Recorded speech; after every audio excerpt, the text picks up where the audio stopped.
On PC and mobiles, I will show you in a few moments how to join Bloodstrike Discord server.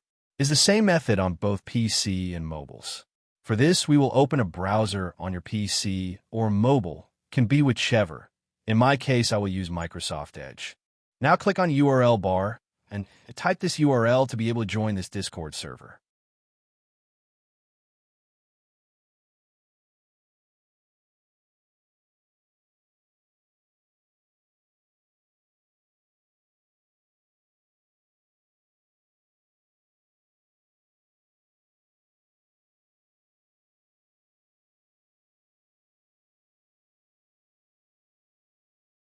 Doing this will automatically start your Discord application if you have it installed.